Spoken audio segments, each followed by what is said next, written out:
Arihong lulutuin kong arohay familiar na sa ating lahat. Kahit po sa mga foreigner, alam na alam ho aring lutong are. Kaya din ho sa amin ay magluluto ako ng adobong baboy.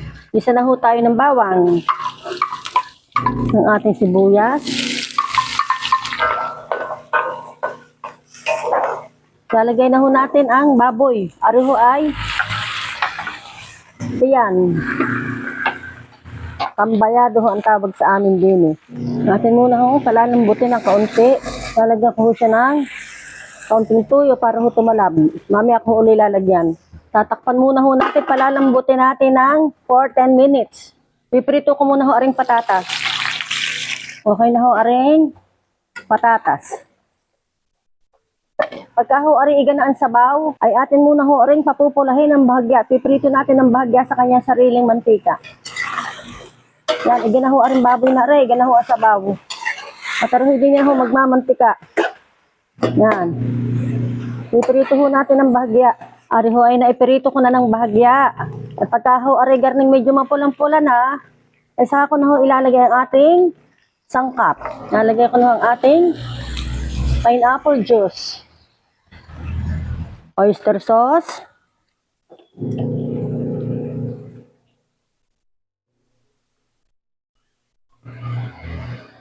Toyo, pamintang durog,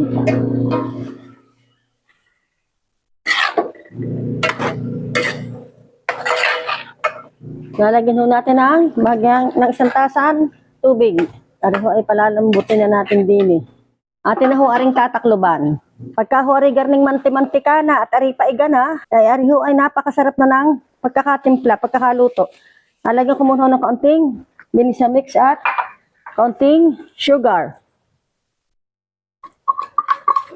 Maganda ho sa adobo ay naglalaban ang tamis at saka asin. Lalagyan ho natin ng siling labuyo. At ilalagay ko na rin ho aring ating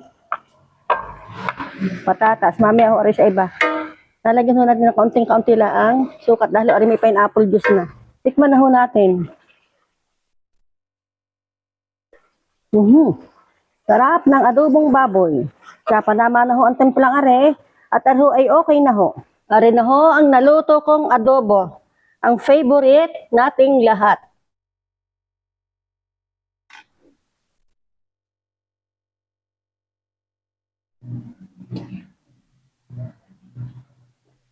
Are na ho ang naluto kong napakasarap na adobong baboy. Kain na ho tayo at ako'y kakain na naman din eh. Para ho, kaunti lang isinasabaw ko para ho yung timpla ay lasang-lasa sa karne.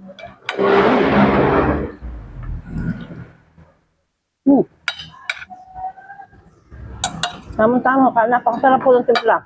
Kain ho kayo din eh. Sa amin.